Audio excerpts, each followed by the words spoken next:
10 minute और बढ़ा दें इनके बोलने तक।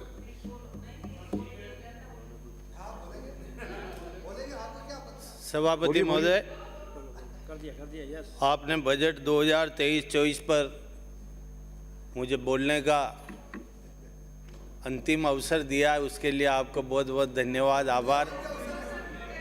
अब बजट में बोलने का, बजट के विरोध में बोलने का अब आगे से हमको मौका नहीं मिलेगा, ये मेरा पूरा विश्वास है। बोल दो। बजट में दो तरह की बात होती है, पहली होती है बजट की घोषणा और दूसरा उसका भाग होता है उसकी क्रियान्विति। मैं जब 2003 में विधायक बना था तब भी अशोक जी गहलोत की सरकार थी। माननीय सदस्य, मेरी सलाह है ये आकाश पाताल मत बांधो, सीधे सीधे अपने क्षेत्र की बात पे आ जाओ ताकि ये बात हो जाए पूरी आपकी।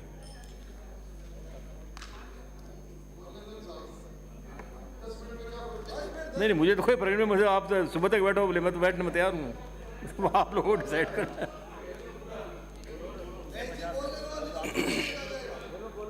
आज राजस्थान के हालात जो हैं, अस्पतालों में डॉक्टर नहीं है, स्टाफ नहीं है, स्कूलों में अध्यापक नहीं है और पटवारी सर्कल में पटवारी नहीं है, गांवों में कृषि पर्यवेक्षक नहीं है। बजट की क्रियान्विति किस प्रकार से होगी, ये एक चिंता का विषय है।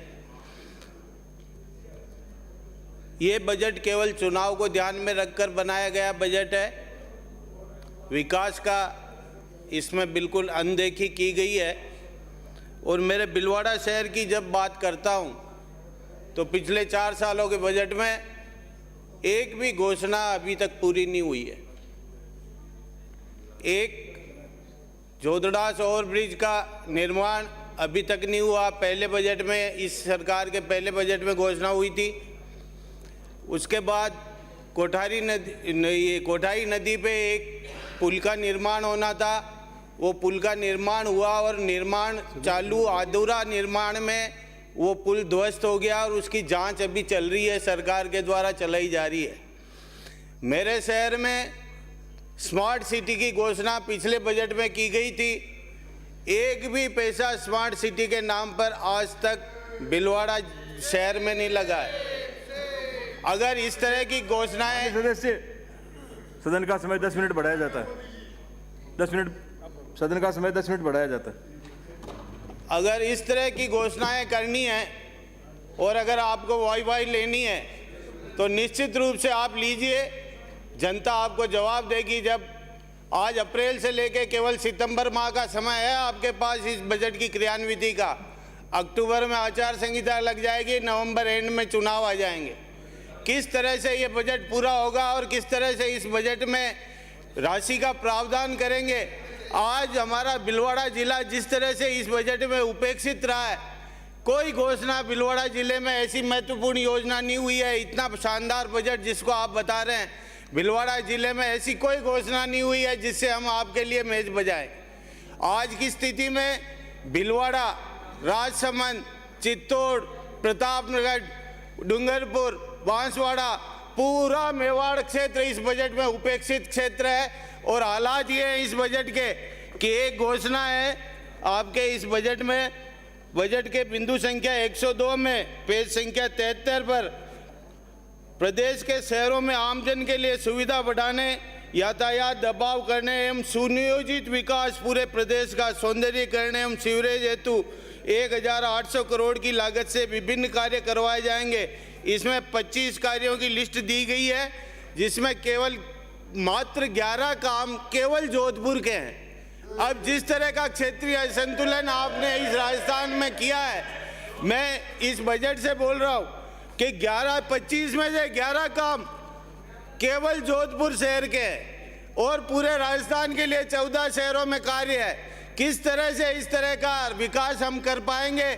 और जिस तरह का आज बीकानेर जिला और जिस तरह से पूरा मारवाड़, केवल जोधपुर को आपने मारवाड़ समझ लिया है, पूरा मारवाड़ और पूरा मेवाड़ इस बजट से उपेक्षित चल रहा है। और जनता ये पूछ रही है हमारे लिए क्या हुआ। ये समय है, अभी भी जब मुख्यमंत्री जवाब दे इन उपेक्षित और वंचित एरियो को, जो इस बजट से और पिछले कई बजट से वो जो उपेक्षित रहे हैं, जवाब में इनको जोड़कर अगर उनके विकास के लिए अगर घोषणा करेंगे तो मेरे हिसाब से निश्चित रूप से इस तरह वहाँ की जनता को कुछ ना कुछ राहत मिलेगी। मेरे भीलवाड़ा नगर में आज की तारीख में यातायात का इतना दबाव है, मैं अपने क्षेत्र की मांग कर रहा हूँ। मेरे भीलवाड़ा में मंत्री साहब विराजमान है, ये भी जब गाड़ी से वहाँ से निकलते हैं तो इनकी गाड़ी को निकलने में भी बड़ी तकलीफ आने लगी है। आज उसके आम जनता की क्या हालत होगी। भीलवाड़ा में इतने साधन हैं, इतने व्हीकल हैं कि राजस्थान नहीं पूरे भारत में भीलवाड़ा जिले में कहते हैं सबसे ज़्यादा व्हीकल रजिस्टर्ड है। उस एरिए में हमारे एक रेलवे फाटक है, उसका रेलवे ओवरब्रिज बनाने का प्रस्ताव पिछले 10 सालों से लगातार विधानसभा के माध्यम से मांग की जा रही है। पहले जिंदल के द्वारा उसको बनाया जाना था, लेकिन एनजीटी के द्वारा उसका फैसला दे दिए जाने के बाद मैं सरकार से मांग करता हूं कि अगर हमारे शहर में यातायात के दबाव को कम करना है और जनता को राहत देनी है, 24 घंटे में 60 ट्रेनें निकलती है, 60 ट्रेनें, और 60 बार वो फाटक बंद होती है, और शहर को जोड़ने का एकमात्र वो रेलवे पटरी के इस पार और इस पार आधा आधा शहर है। उस रेलवे पटरी के ऊपर अगर ओवरब्रिज बनाया जाता है तो जनता को बहुत राहत मिलेगी। उसके अलावा जो मेरे शहर में जो हालात है कि हर जगह जाम लगता है, तो एक क्रॉस फ्लाईओवर अगर बन जाता है तो निश्चित रूप से यातायात के दबाव को हम कम कर पाएंगे और जनता को राहत मिलेगी। मेरे बदनौर भीलवाड़ा जिले का जो बदनौर उपखंड है जिसमें एसडीएम हेडक्वार्टर है, वहाँ एक कॉलेज की सख्त आवश्यकता है। आपकी नीति भी है कि एसडीएम हेडक्वार्टर पर कॉलेज का निर्माण कराया जाएगा, तो कृपा करके इस बजट में आप बदनौर उपखंड में कॉलेज की घोषणा करें। एक मेरी प्रमुख मांग है वन मंत्री जी से कि मेरे बदनौर में बेराट माता क्षेत्र है, उस बेराट माता क्षेत्र का बहुत बड़ा जंगल का इलाका है, कई जंगली जानवर पैंथर वगैरह वहाँ 10-10, 15-15 पैंथर हैं। रावली अभ्यारण्य उसके अटैच अभ्यारण्य है, और वो बदनौर बेराट का जंगल और रावली अभ्यारण्य एकदम लगा हुआ क्षेत्र है। उस क्षेत्र को भी अभ्यारण्य घोषित किया जाता है अगर बेराट मंगरे को, बेराट माता जंगल को, तो निश्चित रूप से वन क्षेत्र में भी वृद्धि होगी और उस अभ्यारण्य में भी सुंदरता आएगी। बहुत घना जंगल है। आप सब लोगों ने मुझे इस अवसर पर बोलने का अवसर दिया, उसके लिए आपका बहुत बहुत आभार, धन्यवाद। जय हिंद, जय भारत। श्रीमती संतोष